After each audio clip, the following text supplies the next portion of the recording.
बिस्मिल्लाहिर्रहमानिर्रहीम। Dear students, C S S aspirants, कैसे हैं? उम्मीद है कि आप सब खैरियत से होंगे। वर्ल्ड होस्टिंगर एकेडमी के प्लेटफॉर्म से आप लोगों को खुश आमदीद। आप लोगों को पता है कि वर्ल्ड होस्टिंगर एकेडमी आप लोगों को कम्पिटिटिव एग्ज़ाम्स और एकेडमिक एग्ज़ाम्स की ऑनलाइन तैयारी करवाती है। और आपको कम्पिटिटिव एग्ज़ाम्स और एकेडमिक एग्ज़ाम्स के वीडियो लेक्चर्स और नोट्स भी प्रोवाइड करती है। ठीक है, तो अभी हमने एक सीरीज स्टार्ट की है करंट अफेयर्स के पास्ट पेपर्स की, जिसमें हम 2000 से लेके 2023 तक के जितने भी पास्ट पेपर्स हैं करंट अफेयर्स के रिलेटेड, हम उसको डिस्कशन करेंगे आपके साथ। एक एक क्वेश्चंस के ऊपर हमने वीडियो बनाई है।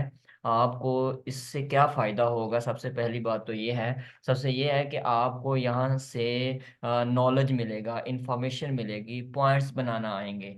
दूसरा ये है कि करंट अफेयर्स के साथ साथ आपको ऐसे राइटिंग जो है ना, उसके अंदर भी आपको हेल्प मिलेगी, क्योंकि हमने ये पॉइंट्स बना के आप लोगों के सामने डिस्कशन की है। तो जो पॉइंट्स होते हैं ये नॉलेज की शक्ल में आपके सामने आएंगे। इसमें आपकी इंग्लिश की वोकेबलरी भी इंशाल्लाह इंक्रीज होगी। जो हमने पॉइंट्स बनाए हैं, हमने ऐसे बनाए हैं कि ताकि आपकी इंग्लिश भी इम्प्रूव हो, फिर ऐसे राइटिंग्स भी इम्प्रूव हो, फिर करंट अफेयर्स का पेपर्स आपको, और आप करंट अफेयर की नफ्सियात जो एग्जामिनर की साइकोलॉजी जो है वो आप अंडरस्टैंड कर सकते हैं कि 20-23 साल के अंदर एग्जामिनर्स ने किस तरह के सवाल पूछे हैं, तो आपको इंफॉर्मेशन मिलेगी। ठीक है, बहुत सारे बच्चे जिनको ऐसे राइटिंग है या जो करंट अफेयर्स है उसमें बहुत ज़्यादा प्रॉब्लम होता है, और सबसे ज़्यादा रेशो जो है इन्हीं दो तरह के लोगों की होती है कि करंट अफेयर्स में फेल हो गए जी, ऐसे में फेल हो गए। वजह क्या होती है? टेक्निक्स तो हर इंसान सीख जाता है, लेकिन वजह नॉलेज की कमी होती है, नॉलेज नहीं होता। जब आपके पास नॉलेज होता है, जब आपके पास पॉइंट्स होते हैं, जब आपके पास इंफॉर्मेशन होती है, फिर आपने सिर्फ उसको डिज़ाइन करना सीखना होता है। उस पर इतना टाइम नहीं लगता, टाइम इंफॉर्मेशन बढ़ाने पे लगता है। तो आपकी इंफॉर्मेशन बढ़ाने में हम आपकी हेल्प करेंगे। आप हमारी सारी सीरीज को देखिएगा। हम इंशाल्लाह ऐसे राइटिंग के ऊपर और करंट अफेयर्स के ऊपर और जितने भी हमारे कंपलसरी सब्जेक्ट हैं उनको, उनके पास्ट पेपर्स के ऊपर आपके सामने वीडियो लेकर आ रहे हैं। ठीक है, तो आप डेली बेस पे आप इनको सुनेंगे तो इंशाल्लाह आपके लिए मुश्किल नहीं होगा सीएसएस को ना सिर्फ पास करना, बल्कि कंपटीशंस में आप टॉप पे जा सकते हैं। ठीक हो गया जी। तो आज का हमारा जो सवाल है वो ये है, what are the strategic objectives of America's increased embroilment in South Asia's power relationship.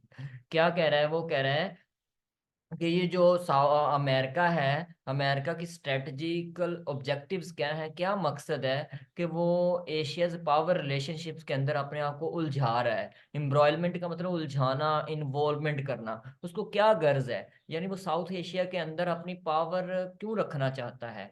ये एक सवाल है। ये general knowledge paper 2 current affairs 2000 के अंदर सवाल आया है।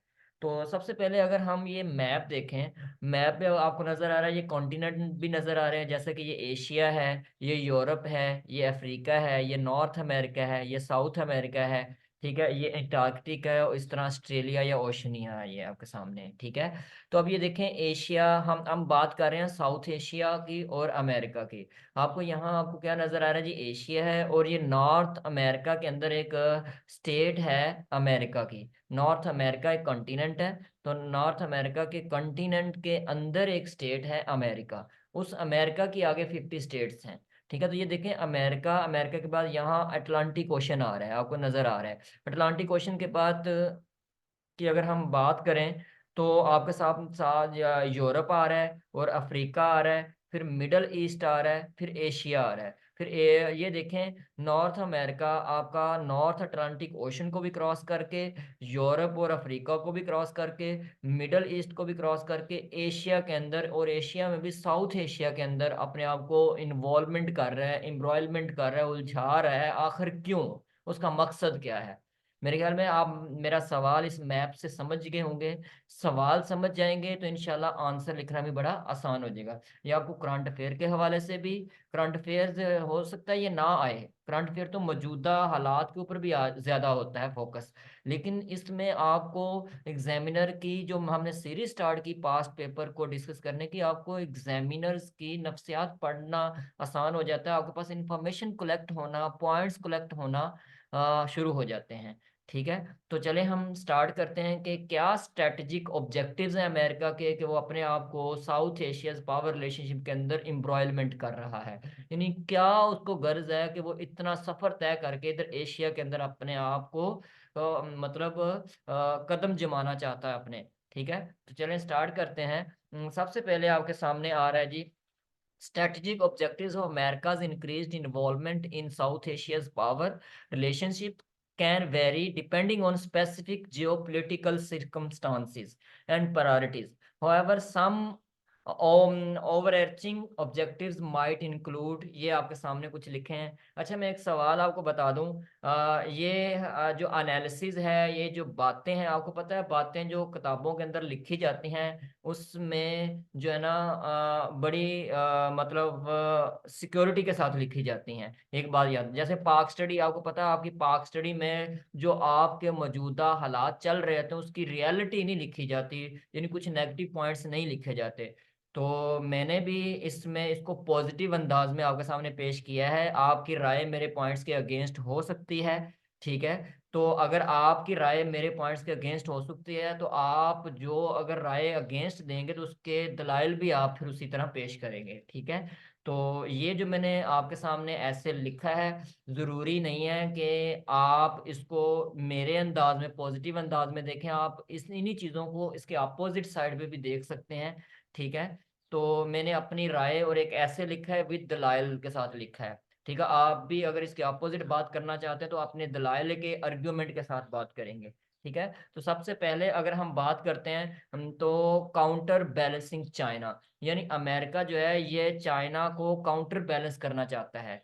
क्यों काउंटर बैलेंस करना चाहता है? आपको पता है one of the primary strategic objective could be the counter balance China's growing influence.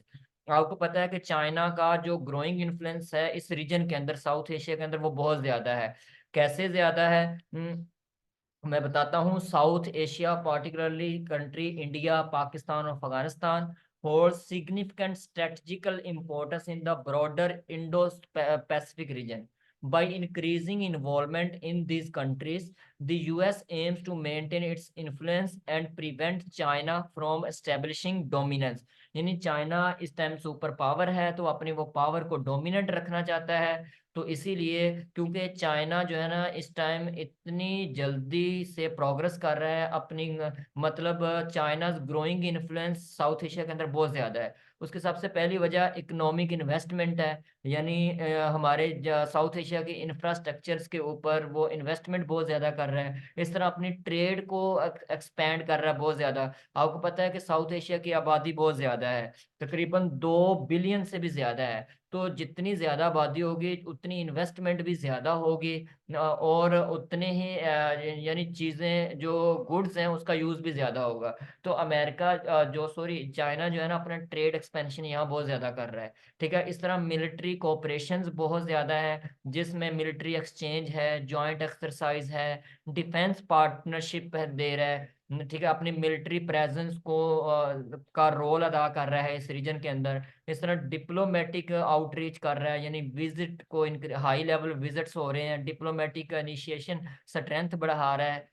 ठीक है, इस तरह फाइनेंशियल असिस्टेंस प्रोवाइड करता है, लोन्स प्रोवाइड कर रहा है। इस तरह ह्यूमैनिटेरियन असिस्टेंस, जैसे कि फ्लड्स आ जाता है, फ्लड्स में ह्यूमैनिटेरियन असिस्टेंस प्रोवाइड करता है। इसी तरह China growing influence south Asia के अंदर ये इस रीजनल्स की पावर डायनामिक को चेंज कर रहा है। तो जिसकी वजह से अमेरिका को खदशा है, अमेरिका को ये मतलब एक है कि उसकी सुपर पावर को नुकसान हो सकता है अगर इस रीजन्स में वो नहीं आएगा, अगर इस रीजन्स के ऊपर वो फोकस नहीं करेगा, चाइना को काउंटर बैलेंस अमेरिका नहीं करेगा, तो आपको पता है कि फिर चाइना सुपर पावर जब बन जाएगा तो खदशा होगा अमेरिका को, क्योंकि हर इंसान सुपर बनना चाहता है। एक घर के अंदर दो भाई हैं, उनके अंदर भी कंपटीशन है कि हम सुपर पावर, मैं उससे ज्यादा आगे बढ़ूं। मतलब सुपर पावर का दौर है यहाँ, यानी अपने अपने आप को डोमिनेंट रखने का दौर है। तो ये सबसे पहला पॉइंट ये है कि काउंटर बैलेंस करना चाहता है मतलब चाइना को अमेरिका, तो इसीलिए वो इतना सफर करके यहाँ साउथ एशिया में आना चाहता है। ठीक हो गया जी। उसके बाद इंश्योरिंग स्टेबिलिटी एंड सिक्योरिटी, यानी वो इंश्योर करना चाहता है इस रीजन की स्टेबिलिटी के ऊपर और सिक्योरिटी के ऊपर। यानी ये भी एक ऑब्जेक्टिव हो सकता है, promote stability and security in South Asia. This region has been plagued by various security challenges है इस रीजन को। जैसा कि सिक्योरिटी चैलेंजेस क्या हो सकते हैं, टेररिज्म हैं, यानी टेररिस्ट ग्रुप्स हैं, और आए दिन आपको पता है इंडिया के अंदर या पाकिस्तान के अंदर या अफगानिस्तान के अंदर टेररिज्म का सबसे बड़ा चैलेंज है। इसी तरह न्यूक्लियर प्रोलिफरेशन, आपको पता है पाकिस्तान और इंडिया जो है ये आपके न्यूक्लियर पावर कंट्री हैं, तो इसमें प्रोलिफरेशन का खदशा है। रीजनल कन्फ्लिक्ट्स आपके सामने है, जिसमें कश्मीर कन्फ्लिक्ट्स है, इंडिया और पाकिस्तान के दरमियान वाटर का कन्फ्लिक्ट है। इसी तरह नेचुरल डिसास्टर्स इसमें आ जाते हैं। कुछ कंट्रीज जैसा कि आपके पास अफगानिस्तान है, श्रीलंका है, म्यांमार है, इनमें इंटरनल कन्फ्लिक्ट्स बहुत ज़्यादा हैं। ठीक है।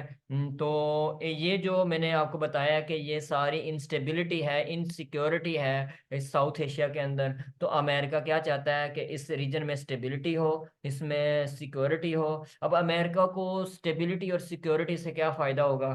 फ़ायदा ये होगा कि अमेरिका के लोग जो हैं, अमेरिका की जो प्रोडक्ट सेल करने वाले लोग होंगे, अमेरिका अपने ट्रेड यहाँ करना चाहेगा, तो जिस रीजन में अपनी ट्रेड करना होती है उस रीजन का स्टेबल होना बहुत ज़रूरी है। अगर स्टेबिलिटी और सिक्योरिटी नहीं होगी तो वो उनके बिजनेसमैन या उनकी कंपनीज जो हैं वो, यानी अमेरिका की कंपनीज, उनको इस रीजन में काम करने के लिए प्रॉब्लम्स होगा, यानी वो सेफ अपने आप को फील नहीं करेंगे। तो इसीलिए अमेरिका ये भी इंश्योरेंस चाहता है यहाँ सिक्योरिटी हो। जितनी सिक्योरिटी होगी उतना ही मतलब, सॉरी, मतलब उनके बिजनेसमैन यहाँ आके काम करेंगे। मैंने दलाइल दिया कि वो क्यों ये चाहता है स्टेबिलिटी और सिक्योरिटी। जितनी स्टेबिलिटी और सिक्योरिटी होगी उतना ही वो इधर मतलब अपने कारोबार को डोमिनेंट करेगा। जितना वो कारोबार को अपने को डोमिनेंट करेगा वो अपने आप को सुपर पावर बना के रखेगा। ठीक है। तो ये आपके सामने एक वजह होगी है इंश्योरिंग आपके स्टेबिलिटी एंड सिक्योरिटी के बारे में बात कर सकते हैं। उसके बाद है एड्रेसिंग क्लाइमेट चेंज। और आपको ये भी पता है कि जो साउथ एशिया का रीजन है यहाँ क्लाइमेट चेंज बहुत ज़्यादा है। क्लाइमेट चेंज आपको पता है यहाँ की आबादी बहुत ज़्यादा है, तो ओवर पॉपुलेशन की वजह से ना हमें रिक्वायरमेंट नीड बहुत ज़्यादा बढ़ जाती है, जैसे मोर हाउस बनाना, अर्बनाइजेशन करना। तो अर्बनाइजेशन की वजह से डिफॉरेस्टेशन हो जाती है, करनी पड़ती है।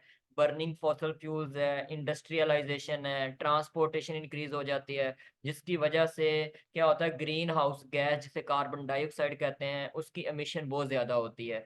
तो उसकी एमिशन होने की वजह से क्या होता है जी, फ्लड्स आते हैं। फ्लड्स आने की वजह से क्या होता है जी, इस पूरे रीजन में जैसा कि पाकिस्तान के अंदर फ्लड आता है तो स्टेबिलिटी मेंटेन नहीं रहती। तो अमेरिका इसमें मतलब क्या रोल अदा कर रहा है, वो ग्रीन हाउस गैस एमिशंस की रिडक्शन के ऊपर काम करता है। इस तरह अमेरिका जो इंटरनेशनल क्लाइमेट एग्रीमेंट्स होते हैं उनमें पार्टिसिपेट करता है। इस तरह साइंटिफिक रिसर्च में, इनोवेशंस में इन्वेस्टमेंट कर रहा है, फाइनेंशियली सपोर्ट करता है। ठीक है। जब इस तरह के हालात आते हैं तो इस तरह public awareness and education provide करते हैं। उनके इंस्टीट्यूशंस ऐसे हैं जो इसके ऊपर काम कर रहे होते हैं, उनकी एनजीओज ऐसी हैं जो इसके ऊपर क्या कर रही होती हैं, काम कर रही होती है। तो एड्रेसिंग द क्लाइमेट चेंज आपके सामने आ जाता है। तो ये क्लाइमेट चेंज को बेहतर करने में यानी इस रीजन को अगर क्लाइमेट तौर पे बेहतर करेगा तो तब भी उनके जितने भी सरमायादार हैं, जितनी उनके मतलब इंडस्ट्रीज हैं, फैक्ट्रीज हैं या बिजनेसमैन हैं, उनको इस रीजन में काम करना आसान होगा।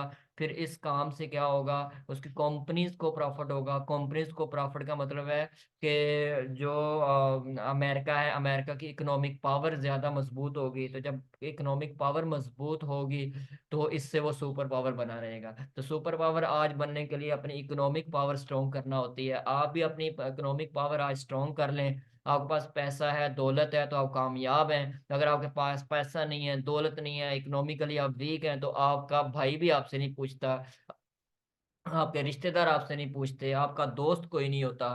तो इससे दोस्ती इंक्रीज होती है, ठीक है, और इंटरेस्ट बढ़ता है। कैसे कि जब आप किसी दूसरे का ख्याल करते हैं, जब ये क्लाइमेट चेंज में अमेरिका इस रीजन के का ख्याल करेगा, तो इस रीजन के जो लोग हैं उनको भी ट्रस्ट होगा उनके ऊपर। तो इस तरीके से वो फाइनेंशियली तौर पे अमेरिका मजबूत कर सकता है इस रीजन के ऊपर काम करके, ठीक है। और उसके बाद अगर हम बात करते हैं स्पोर्टिंग, उसका sorry sporting allies and partners, वो अपने, एक बात ये भी है कि अमेरिका क्या चाहता है, वो अपने एलीज और पार्टनर साउथ एशिया के अंदर जो है, जैसे कि इंडिया है, अफगानिस्तान है, उनको स्ट्रेंथ करना चाहता है, उनको सपोर्ट करना चाहता है। जब ये इन रीजन को वो सपोर्ट करेगा, सपोर्ट करने से भी क्या होगा कि जब आप किसी को सपोर्ट करते हैं तो बदले में आपको भी सपोर्ट मिलती है, बदले में आपको भी वोट मिलता है। तो जब ये फाइनेंशियली तौर पे भी, एथिकल तौर पे भी आप किसी को जब सपोर्ट करते हैं तो आपको बदले में सपोर्ट मिलती है। तो खास तौर पर इंडिया, इंडिया को वो सपोर्ट करता है, तो जिसकी वजह से इंडिया का वोट, इंडिया की सपोर्ट भी किसकी तरफ जाएगी, अमेरिका की तरफ जाएगी। तो अमेरिका की जो सुपर पावर है, डोमिनेंसी है, वो मेंटेन रहेगी। ठीक हो गया, रीजनल स्टेबिलिटी के लिए ये हो गया। उसके बाद प्रमोटिंग इकोनॉमिक इंटरेस्ट। एक बार याद रखना, जिंदगी में मेन मकसद दुनिया के अंदर हर इंसान का जो है ना, अपना इकोनॉमिक इंटरेस्ट ही होता है, पैसा ही होता है। कोई जितना मर्जी कह दे, ये जो मोटिवेशनल स्पीकर, बड़े बड़े लोग, यानी इतने इतने मोटिवेशनल स्पीकर्स हैं, वो लोगों को आके अवेयरनेस दे रहे होते हैं और ये कह रहे होते हैं पैसे की कोई कदर नहीं है, लेकिन खुद वो यही लाइंस बोलने का, अपनी मोटिवेटर लाइन बोलने का 2-2 लाख रुपया ले रहे होते हैं। याद रखिएगा, पैसे की कदर है यहाँ। अगर आपके पास पैसा है तो आप पावर में हैं। तो अमेरिका का सबसे बड़ा मकसद क्या है, इकोनॉमिकली अपने आप को पावर में रखना। जब तक वो इकोनॉमिकली अपने आप को पावर में रखेगा, तब तक वो सुपर पावर रहेगा। जब तक वो अपनी इकोनॉमिक पावर को मेंटेन ना रख सका, तो वो अपनी सुपर पावर से भी उड़ जाएगा। उसका मेन मकसद, क्योंकि यहाँ की आबादी बहुत ज्यादा है, 2 बिलियन से भी ज्यादा आबादी है, तो 2 बिलियन आबादी के अंदर जो गुड्स हैं उसका यूज बहुत ज्यादा है, कंजम्पशन बहुत ज्यादा है। तो उस कंजम्पशन की जो प्रोडक्ट है, अमेरिका चाहता है कि उसकी कंपनीज की प्रोडक्ट यहाँ सेल हों। अमेरिका चाहता है कि वो अपनी ही चीज़ों को यहाँ प्रमोट करे। तो उसके लिए अमेरिका काम करता है। अमेरिका साउथ एशिया के अंदर अपने आप को उलझा रहा है, इसीलिए यहाँ इन्वेस्टमेंट कर रहा है अपनी ट्रेड को फैसिलिटेट करने के लिए। तो सबसे मेन मकसद, सारे मकसद छोड़ दें, इकोनॉमिक इंटरेस्ट सबसे बड़ा मकसद है। जब इकोनॉमिक इंटरेस्ट में वो कामयाब हैं, तो फिर वो अपनी सुपर पावर में भी कामयाब हैं। तो दुनिया का मेन मकसद, दुनिया के हर इंसान चाहता है कि मैं सुपर पावर बनूं। अगर आप सीएसएस ऑफिसर बनना चाहते हैं, आप पीएमएस ऑफिसर बनना चाहते हैं, तो आपका भी जितना मर्जी आप क्या अपने दिल से आप इस्लाम के, अल्लाह के करीब होकर भी सोच लें कि नहीं मैं सब कुछ खिदमत के लिए कर रहा हूँ, लोगों के लिए कर रहा हूँ, नहीं। मेन मकसद अंदर से इंसान का आज भी वही है कि उसकी जो जिंदगी है वो बहुत अच्छी हो, इकोनॉमिकली वो पावर में हो, प्रॉस्पेरिटी वाली लाइफ गुजारे। तो साउथ एशिया सब represent a significant market and economic opportunity for the United states. Increased engagement in the region can facilitate trade, investment, economic partnership that benefits Americans business and contribute to regional prosperity भी आती है। Main मकसद regional prosperity नहीं है, main मकसद America को अपने आप को पावर करना मकसद है।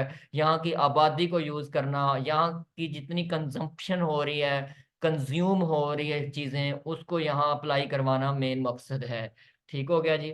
तो आप बाकी आपको ये जो मैंने पॉइंट आपका ऐसे लिखा हुआ है, इसका पीडीएफ भी आपको मिल जाएगा। ठीक है, ये पीडीएफ हमारे ग्रुप्स के अंदर आते हैं, हमारे व्हाट्सएप ग्रुप बने हुए हैं। तो ये हमारा व्हाट्सएप ग्रुप का नंबर है जी, आप इस नंबर पे मैसेज करेंगे तो आपको इसका पीडीएफ ये सेम ही आपने पेपर में उठा के लिख देना है। बाकी नॉलेज तो आपको वैसे प्रोवाइड किया जा रहा है आपको दलाइल देने के लिए। अगर मजमून करना है तो फिर मैं जो एक्स्ट्रा बातें आपको बता रहा हूँ वो आपको हेल्पफुल करेंगी। लेकिन अगर आपने ये ऐसे ही मतलब करंट अफेयर का है तो करंट अफेयर के लिए ये नॉलेज मैंने काफ़ी लिख दी है, ये इसी तरह ही आपने लिख देना है। उसके बाद advancement democratic values and human rights. अब इसमें आपको पता है कि डेमोक्रेटिक वैल्यूज और ह्यूमन राइट्स के अंदर अगर हम बात करते हैं तो इसमें आपको पता है कि यहाँ डेमोक्रेटिक इंस्टेबिलिटी बहुत ज़्यादा है। तो जब जहाँ डेमोक्रेटिक इंस्टेबिलिटी बहुत ज़्यादा होती है वहाँ प्रॉब्लम्स भी ज़्यादा होते हैं। डेमोक्रेटिक इंस्टेबिलिटी की वजह क्या है? करप्शन है, पुअर गवर्नेंस है, इकोनॉमिक मिसमैनेजमेंट है, सोशल इनजस्टिस है, वीक इंस्टीट्यूशंस हैं हमारे। ठीक है, तो नेचुरल डिसास्टर्स भी इसमें आ जाते हैं जिसकी वजह से डेमोक्रेटिक इंस्टेबिलिटी आती है। इसी तरह हमारे जो ह्यूमन राइट्स की वैल्यूज नहीं है, तो क्या है ह्यूमन राइट्स प्रॉब्लम है हमारे? क्या है? Violation of freedom of expression है, फ्रीडम ऑफ एक्सप्रेशन की वायलेशन हो रही है, प्रेस असेंबली वायलेशन है, जर्नलिस्ट को हरासमेंट किया जा रहा है। आप आए दिन केस सुनते हैं कि जर्नलिस्ट को हरासमेंट कर लिया गया है। रिस्ट्रिक्शन ऑन पीसफुल प्रोटेस्ट, यानी आप पीसफुल प्रोटेस्ट करना चाहते हैं, ठीक है, तो वो भी आप नहीं कर सकते। इसी तरह डिस्क्रिमिनेशन है रेसिस के अंदर, एथनिसिटी के अंदर, जेंडर्स इनक्वालिटी है, चिल्ड्रन राइट्स। अब चिल्ड्रन राइट्स में चाइल्ड लेबर का इशू है, चाइल्ड मैरिज का इशू है, lack of access to education नहीं बच्चों को मिल रही। इस तरह आपका लेबर राइट्स वायलेशंस हो रहा है, वुमेन्स राइट्स वायलेशंस है। वुमेन्स इस वायलेशन की वजह से रोड के ऊपर निकल आती हैं। आपको पता है कि वुमेन डे के ऊपर क्या किया जाता है जिसकी वजह से बैड इम्पैक्ट हमारी औरतों के ऊपर आ रहा है, और हमारी औरतों को किस तरह मुआशरे के अंदर आप मतलब पेश होना पड़ जाता है। वो कैसे बुरे बुरे मतलब बातें चार्ट्स के ऊपर लिख कर सोशल मीडिया के अंदर आती हैं या रोड्स के ऊपर निकलती हैं। उसकी सबसे पहली वजह उसके पीछे क्या है कि हमारे जो मर्द हैं या जो हमारे जो इंसान हैं, अगर उन्होंने अपनी बेटी को, अपनी बीवी को राइट्स अच्छे दिए होते तो मेरे ख्याल में हर घर के अंदर अगर एक बेटी, एक बहन, एक माँ को अच्छे राइट्स मिल रहे होते तो किसी भी घर से ये ना बाहर निकलती। ये घरों से बाहर निकल रही है ना, किसी बाहर से तो नहीं आई ना। अगर बाहर से भी कोई अप्रोच कर रहा है तो आपके घर तक अप्रोच हो रही है ना, आपके घर से निकल के ये सब बाहर निकलती है ना। तो इसमें भी आपका मतलब यहाँ प्रॉब्लम्स हैं। तो उसके लिए भी आपका क्या रहता है जी? जो अमेरिका है promoting democracy, human rights, good governance को इंक्रीज करना चाहता है, तो उसको क्या बेनिफिट है? अब इस इनको आप नेगेटिव पॉजिटिव दोनों में देख सकते हैं, मैंने पहले भी बताया था। आप नेगेटिव में देख सकते हैं कि वो आप कह सकते हैं कि अमेरिका की वजह से ये सब कुछ और मार्च हो रहा है, सब कुछ हो रहा है, यहाँ तो वायलेशन उन्हीं की वजह से हो रही है। लेकिन अगर आप ये लिखते हैं तो उसके दलाइल भी आपको बना के लिखने पड़ेंगे। तो मैंने इसको मतलब उसका इंटरेस्ट आपका सेफ और फाइनेंशियल की वजह से मैंने लिखा है। कैसे कि अगर वो डेमोक्रेसी, ह्यूमन राइट्स को प्रमोट करेगा, यहाँ जो स्टेबिलिटी आएगी हमारी साउथ एशिया रीजन्स के अंदर, तो जितनी स्टेबिलिटी ज़्यादा आएगी उतना ही जो अमेरिका के बिजनेसमैन हैं, अमेरिका की गुड्स है, अमेरिका की ट्रेड है उतनी ज़्यादा सपोर्टिव होगी। तो जितनी ज़्यादा ट्रेड सपोर्टिव होगी अमेरिका फाइनेंशियली उतना ही सपोर्ट में मतलब ताकत में होगा, स्ट्रेंथ में होगा। तो जितनी उसकी स्ट्रेंथ ज़्यादा होगी उतना वो सुपर पावर बन के रहेगा। तो मैंने इसको इस पॉजिटिव अंदाज में देखा कि वो एक्चुअली पीस यहाँ डेवलप करना चाहता है। जितनी पीस यहाँ डेवलप होगी, अमन डेवलप होगा, उतना ही उनके अमेरिकन के जो लोग हैं, अमेरिकन की जो एनजीओज हैं, अमेरिकन के जो इंडस्ट्रियल लोग हैं, वो यहाँ आसानी से आराम से इस रीजन में आके काम कर सकते हैं और अपने गुड्स को यहाँ सेल कर सकते हैं, ट्रेड आसानी से कर सकते हैं। तो मैंने इस सेंस में आपको बता दिया by supporting democratic institution, civil society को सपोर्ट करना। कुछ एनजीओज इंटरनेशनल जो अमेरिका की है यहाँ पर काम करती हैं हम सपोर्ट करने के लिए।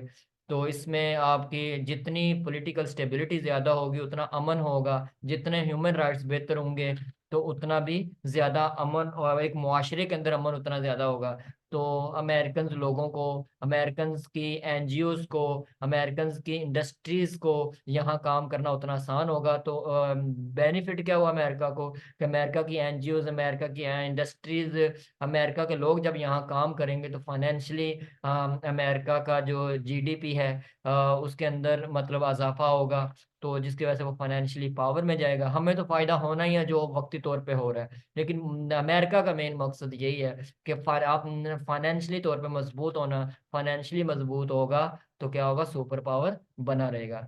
इसी तरह ह्यूमैनिटेरियन असिस्टेंस, यानी मेन मकसद ह्यूमैनिटेरियन असिस्टेंस नहीं है, मेन मकसद है कि किसी मतलब वीक कंट्री को सपोर्ट करके, मेन मकसद वहां से भी क्या लेना है, इंटरेस्ट फाइनेंशियली है, या इंटरेस्ट वोट का है, या इंटरेस्ट ये है कि वो उनको सपोर्ट करे। फॉर एग्जांपल अगर पाकिस्तान के अंदर फ्लड आता है, पाकिस्तान के अंदर कोई डिसास्टर्स आता है, अल्लाह करे ना आए, अल्लाह करे अमन रहे, लेकिन अगर आ जाए तो अमेरिका अगर हमें सपोर्ट करता है तो हमारे लोग भी अमेरिका को सपोर्ट करेंगे, क्योंकि अमेरिका लोग क्या कहेंगे, लोगों के पास दलील क्या है कि जी मुझे सपोर्ट किया गया। फॉर एग्जांपल एक घर के अंदर अल्लाह करे ऐसा कहीं ना हो, किसी घर के अंदर आग लग जाती है, उसके हमसाए, उसके इर्द गिर्द के लोग या साथ वाले किसी सिटी का इंसान वहां चल कर जाके उसकी सपोर्ट कर देता है, उसकी फाइनेंशियल सपोर्ट कर देता है, तो क्या आप यानी जिसके घर को आग लगी है क्या वो उसको सपोर्ट नहीं करेगा? वो कहेगा कि वो मेरे मुसीबत में काम आया है। तो जब आप किसी की मुसीबत में काम आते हैं तो क्या होता, आपको भी उसको सपोर्ट करना पड़ता है, फिर आप उसको सपोर्ट करते हैं। एक्चुअली वो आपकी मुसीबत में आपके काम आया है, एक्चुअली वो आपकी मुसीबत को कम करने नहीं आया है, एक्चुअली वो अपने आप को मजबूत करने आया, वो अपनी सपोर्ट लेने आया आपके पास। तो जब इस तरह के हालात होते हैं, पॉवर्टी होती है, नेचुरल डिसास्टर्स होते हैं, तो उस टाइम फिर ह्यूमैनिटेरियन असिस्टेंस आपको प्रोवाइड करता है अमेरिका। तो ह्यूमैनिटेरियन असिस्टेंस प्रोवाइड करने के पीछे भी क्या है कि आप लोगों का वोट, साउथ एशिया का वोट, साउथ एशिया के कंट्री का वोट अमेरिका को जाए, और अमेरिका इस रीजन में क्या पूरी दुनिया में अपने आप को हीरो बना के रखे।